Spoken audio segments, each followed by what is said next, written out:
thinking about moving to Portland, Oregon? Maybe you've heard about the quirky coffee shops, people biking to work, or the people that are living in flannels. But the real reason you clicked on this video is to find out the cost of living. How much does it actually cost to live in Portland, Oregon in 2025? Well, my name is Trisha Dirks. I'm a local realtor here, born and raised in Portland and also raising my family, and we're gonna go over just that. We're gonna go over gas prices, cost of purchasing your first home, how much food costs, everything that you're gonna need to know about living in Portland, Oregon, we're gonna cover today. So let's get started.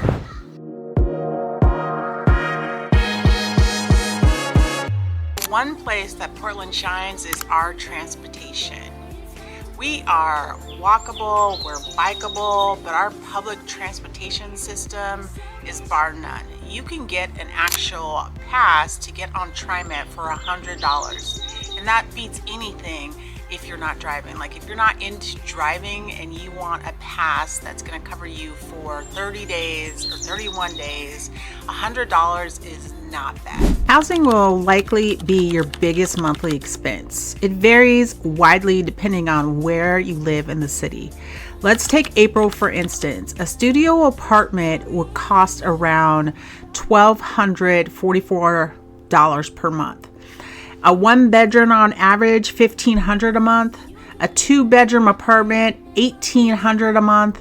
And a three bedroom apartment, $2,100 a month. And those numbers all come from the Portland Rent Report as of this month. So they are fairly accurate numbers on what you're going to pay if you are renting in the area.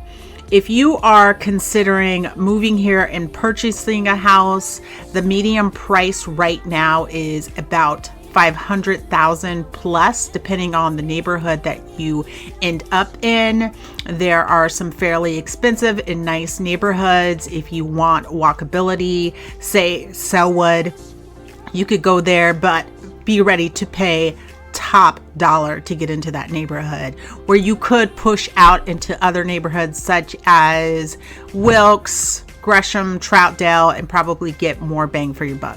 All right, now we're diving into grocery prices. Portland's grocery costs are slightly above average, but pretty manageable depending on where you're relocating from.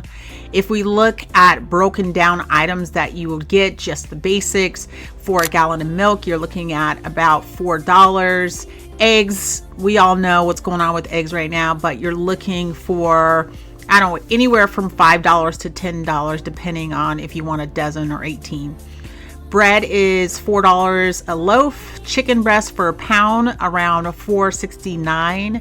Apples, I would say around $2.99 per pound is what you're looking at. There are a lot of local farmers markets that you can walk to in the summer months and enjoy fresh produce. So you may get slightly different prices depending on what you're looking for at those farmers markets. If you're thinking dining out, what does that look like? We have a huge population of food carts, so it could be pretty inexpensive to jump into one of the food carts and grab a meal for $20. And that meal could be two meals depending on size and portions. They're typically large portions, so you could have dinner plus lunch for the next day for $20, which is pretty good. Mid-range dinner for two, you're looking at $90 for that. And then cappuccino, if you are a coffee girl every morning, I would say around $5 will get you a cappuccino, depending on what coffee shop you end up at in the morning, but you will definitely enjoy. Let's talk utilities. They are surprisingly affordable for a West Coast city. On average, a person in a 900 to 1,000 square foot home, electricity, water, garbage, you're looking at $220 to $300 per month. Your internet, depending on how fast you want it to go, but I would say just your moderate internet would be $62. Cell phone service is going to be fairly standard depending on what service you're going through, but I would prepare to pay around $70 per month to water, sewer, those things of that sort when you own a house. I would say, well, depending on where you're located, if you're in Multnomah County, closer into Northeast Portland, you are going to be paying every 3 months, and that could range anywhere from $200 to $350 every 3 months. And then if you push out into some of the subdivisions, you're going to, or the suburbs, not the subdivisions, you're going to look at a even lower cost than that. And that is done every 2 months. So you're looking at like $150 to $250 or something like that. Portland is a great city for families, though childcare, be prepared. That's a major budget line.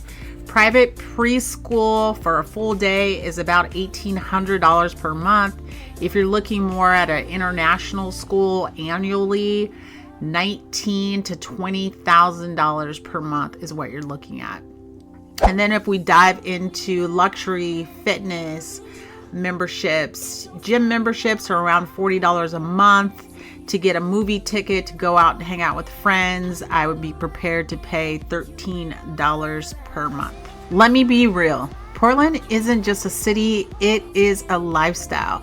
It's about community gardens, backyard chickens, large bookstores, and hiking trails that are just 10 minutes from your doorstep. Yeah, it rains here, but to be honest, it grows some of the best people I know. So if you value authenticity, green spaces, and creativity, you will absolutely love Portland. It all sums up to whether you're moving to Portland or making a move within. I'm here to help you make smart, confident decisions. I've lived here, worked here, and sold homes here for years, and I would love to be your guide. I have many of buyers that are reaching out to me on a daily basis to ask questions about the city, things to do, cost of living, anything as it relates to our beautiful city. Feel free to reach out to me at any time. I'd love to support you and help you grow when moving to Portland, Oregon.